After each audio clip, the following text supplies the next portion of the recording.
सुधा और ब्रिजेश सोनपुर नाम के एक छोटे से गांव में रहते थे। ब्रिजेश गांव भर में घूम घूम कर लोगों के घर काम करके अपनी रोजी रोटी चलाता था, जिससे उसकी आमदनी कुछ खास नहीं होती थी। लेकिन अब पिछले कई दिनों से ब्रिजेश को कभी कभार ही काम मिल पाता था, जिससे उनके घर पैसों की और भी तंगी होने लगी। ऐसे एक रोज सुधा ब्रिजेश से, सुनिए जी, घर में अन्न का एक दाना भी नहीं है और मेरे पास जो थोड़ी बहुत बचत थी वो भी खत्म हो चुकी है। अब आप कहीं से पैसे ले आइए ताकि हम थोड़ा राशन ला सके। तुम तो जानती हो ना सुधा, आजकल काम मिलना कितना मुश्किल हो गया है। कभी कभार ही काम मिल पाता है अब तो बस। आप परेशान क्यों होते हो जी?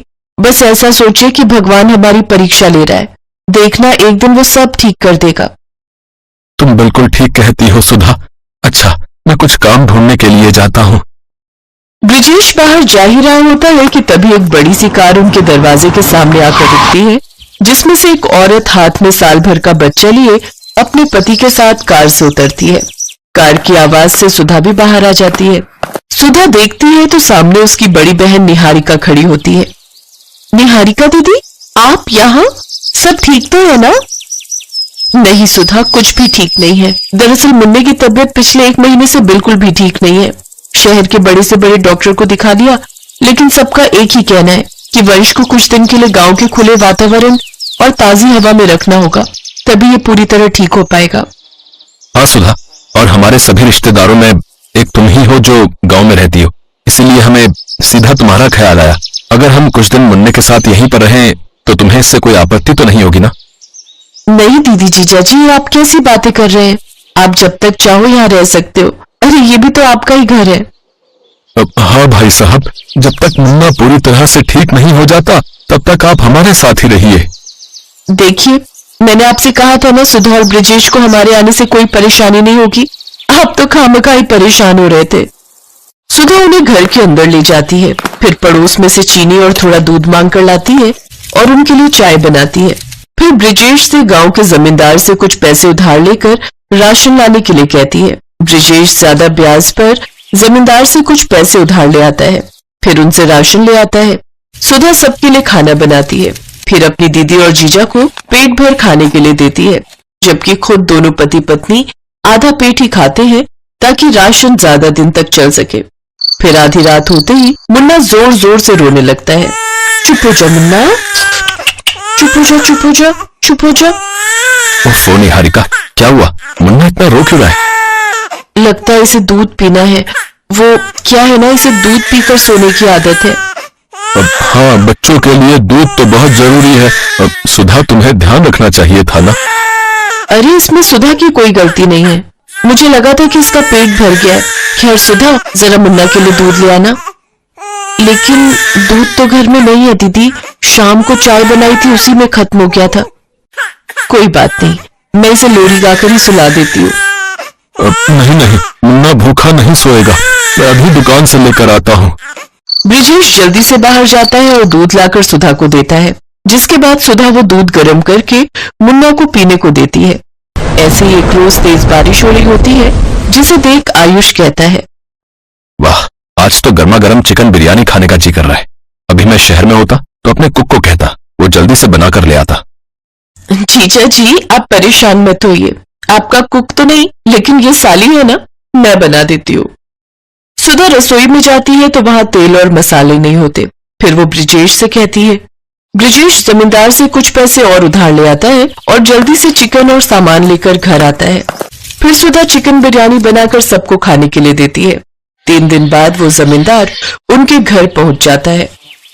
क्यों रे ब्रिजेश, पैसे लेने तो तू हर हफ्ते आ जाता है, लेकिन लौटाने के नाम पर तेरी शक्ल नहीं दिखती है?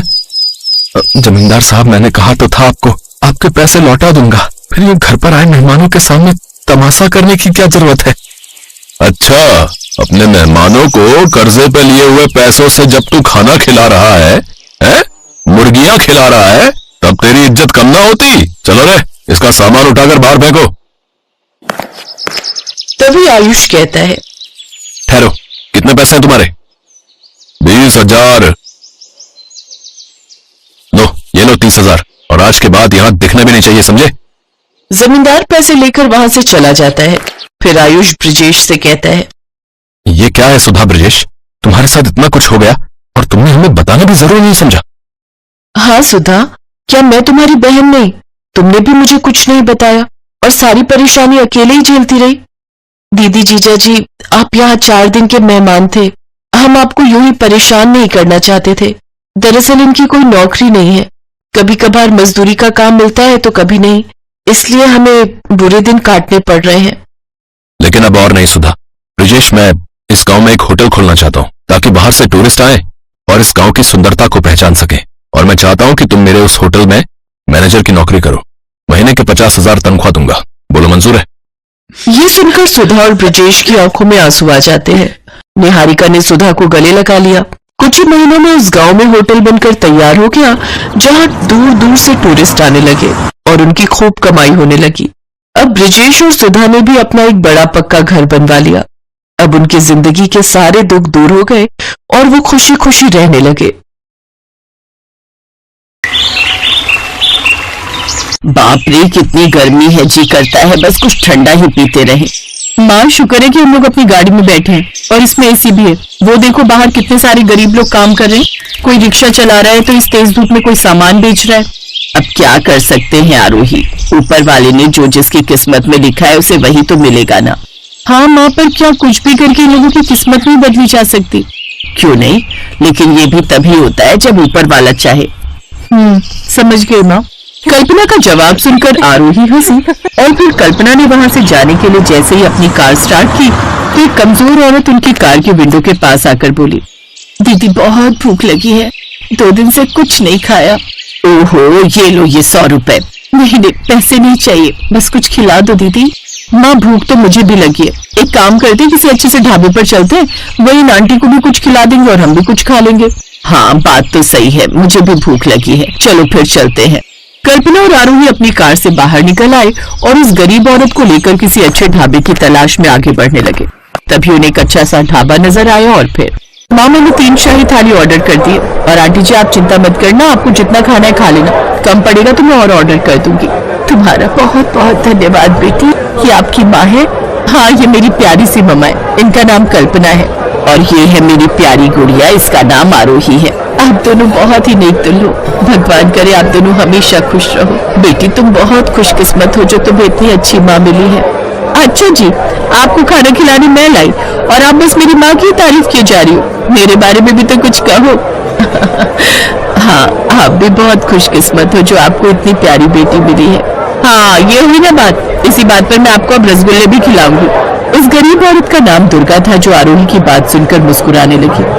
फिर कुछ सोचकर वो कल्पना से बोली, आपके कितने बच्चे हैं दीदी? बस यही है मेरी गुड़िया, मेरी आरोही। अच्छी बात है। और आपके परिवार में कौन कौन है? कल्पना का सवाल का जवाब दुर्गा तुरंत नहीं दे पाई। उसकी आंखों से आंसू छलक गए, जिन्हें किसी तरह रोकते हुए वो बोली, मेरा परिवार?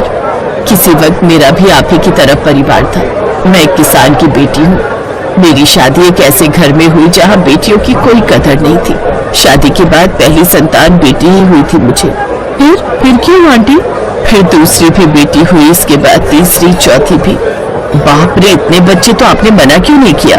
मैं तो 2 बेटियों के बाद और बच्चे नहीं चाहती थी, पर मेरा पति और मेरी सास को तो बस बेटा चाहिए था। और फिर उसी बेटे की चाहत में एक एक करके मैंने 7 बेटियों को जन्म दिया। और जब 7वीं भी बेटी हुई तो मेरे ससुराल वालों ने मुझे धक्के देकर घर से निकाल दिया। और आपकी बेटियां, वो कहाँ हैं? ये सवाल सुनते ही दुर्गा के सब्र का बांध टूट गया। उसकी आंखों से आंसू गिरने लगे और उसने रोते हुए कहा, मैं नहीं जानती। हर बार जैसे मेरी कोख से बेटी जन्म लेती, मेरा पति और मेरी सास मेरी गोद में आने से पहले उस बेटी को ना जाने कहाँ ले जाते।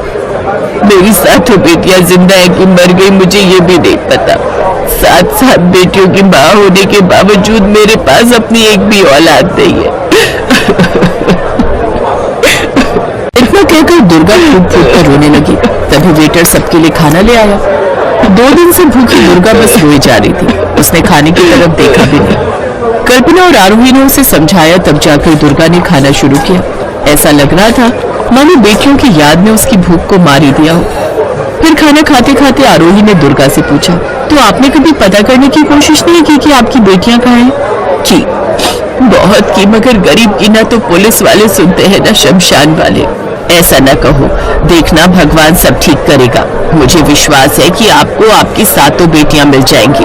मगर कैसे दीदी, पता नहीं भी जिंदा भी है कि नहीं, और अगर जिंदा है भी तो उन्हें क्या मालूम कि वो किस अभागिन की संतानें हैं।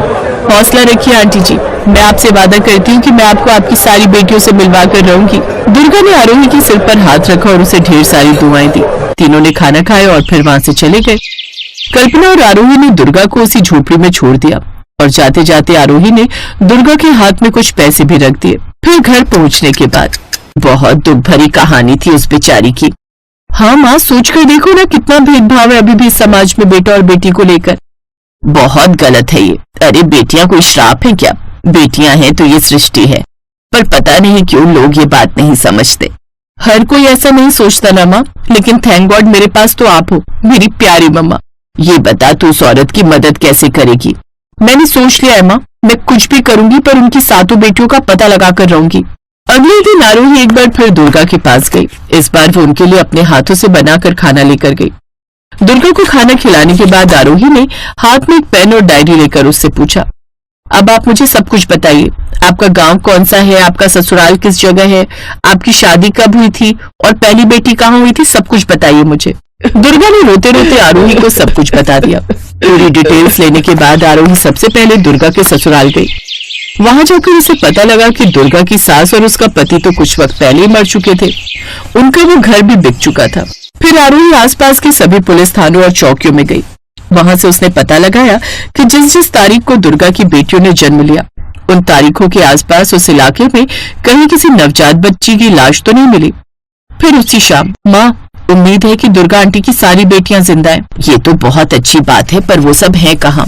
यही तो पता लगाना है माँ, और उसके लिए भी मेरे पास एक आइडिया है। अगले दिन सुबह सुबह आरोही दुर्गा के ससुराल के पास बने एक पुराने अनाथ आश्रम गई। वहां पहुंचकर उसने आश्रम के केयरटेकर को सारी बात बताई। केयरटेकर बुजुर्ग आदमी था। उसने एक रजिस्टर निकाला और उन तारीखों को ध्यान से देखने लगा जो आरोही ने उसे बताई थी। बेटी, इस तारीख को हमारे पास एक बच्ची लाई गई थी। एक आदमी और उसकी माँ उस बच्चे को यहाँ छोड़ गए थे। जरा इस तस्वीर को देखिए, क्या यही वो आदमी था? हाँ, इसे कैसे भूल सकता हूँ मैं। बहुत बदतमीज आदमी था। कह रहा था कि लड़की लेनी है तो लो, वरना मार दो उसे। मैंने झट से उस बच्चे को अपने गोद में ले लिया। उसका नाम मैंने एकता रखा था। अब तो वो एक डॉक्टर है। अच्छा, सच में? अब मुझे क्या उसका पता मिल जाएगा? हाँ हाँ, क्यों नहीं। तुम बहुत नेक काम कर रही हो बेटी, मैं तुम्हारी मदद जरूर करूंगा। आरोही वहां से सीधा एकता के घर पहुंची और उसे सारी बात बताई। फिर शाम को आरोही एकता को साथ लेकर दुर्गा के पास पहुंची। आंटी जी, ये रही आपकी बेटी एकता। एकता को गले लगाकर दुर्गा बहुत रोई। एकता भी अपनी असली माँ से मिलकर फूट फूट कर रोई। फिर कुछ देर बाद, आरोही जी, आपने मुझे मेरी माँ से मिलवाकर मुझ पर बहुत बड़ा एहसान किया है। अब मैं अपनी बाकी की 6 बहनों को ढूंढ कर रहूंगी। ये हुई ना बात, चलो तुम्हारी दूसरी बहन को ढूंढने चलते हैं। अब आरोही के पास एकता का भी साथ था। दोनों ने इसी तरह 5 और बहनों को ढूंढ निकाला। उनमें से कोई इंजीनियर थी तो कोई टीचर, कोई पत्रकार थी तो कोई वकील। फिर एक दिन, एकता, लाख कोशिश कर ली यार, ये 7वीं बहन का कुछ पता नहीं लग रहा। हाँ आरोही जी, मैंने भी सारी कोशिशें कर ली, पर पता नहीं वो जिंदा भी है या नहीं। ऐसा मत कहो, मेरी सबसे बड़ी और 7वीं बेटी तो आरोही है, जिसने मेरा परिवार मुझे लौटा दिया। हाँ, तू मेरी बेटी जैसी ही है। वो तो मैं हूँ आंटी, पर मैं आपकी 8वीं बेटी हूँ। अभी तो मुझे आपकी असली बेटी से मिलवाना है। आप देखना, ऊपर वाला मेरा साथ जरूर देगा। ये कहकर आरोही फिर से दुर्गा की 7वीं बेटी की तलाश में निकल गई। लेकिन उसी दौरान एक कार ने आरोही को जोर से टक्कर मार दी, जिससे उसकी पीठ पर गहरी चोट आ गई। एक तो उसे झट से लेकर दुर्गा के घर पहुंची और उसकी पीठ पर लगे घाव पर पट्टी करने लगी, और तभी आग लगी उस कार वाले को। मेरी बच्ची को चोट मार दी कमबख्त ने। अरे कोई बात नहीं आंटी जी, थोड़ी चोट है, ठीक हो जाएगी। एकता, जरा दिखा तो कितनी चोट आई है। ये कहकर जैसे दुर्गा ने आरोही की पीठ की तरफ देखा तो अगले ही पल वो हैरान रह गई। आरोही की पीठ पर चोट के ठीक ऊपर एक निशान था। बेटी, ये तुम्हारी पीठ पर ये निशान कैसा है? वो तो मुझे बचपन से ही है। माँ कहती है कि मेरा बर्थ मार्क है। ये सुनते ही दुर्गा बदहवास होकर कल्पना के घर की तरफ भागी। एकता और आरोही भी उसके पीछे पीछे गई। और फिर, दीदी सच कहना कि आरोही आपकी सगी बेटी है। कैसी बातें कर रही हैं आप? वो मेरी आंखों का तारा है, मेरी जिगर का टुकड़ा है वो। आपको आरोही की कसम सच कहिए दीदी, आपको भगवान का वास्ता। नहीं, वो मेरी सगी बेटी नहीं है, किसी ने उसे मेरे घर के सामने छोड़ दिया था, पर मेरा भगवान जानता है कि मैंने उसे बहुत प्यार दिया है। आरोही समझ चुकी थी कि असल में वो इतने महीनों से खुद को ही तलाश कर रही थी और दुर्गा की 7वीं और सबसे बड़ी बेटी वो खुद थी। उसने झट से कल्पना और दुर्गा को गले लगा लिया और फिर सिसकते हुए बोली, मम्मा देखो तो अब जाकर परिवार पूरा हो गया, मैंने खुद को ढूंढ निकाला।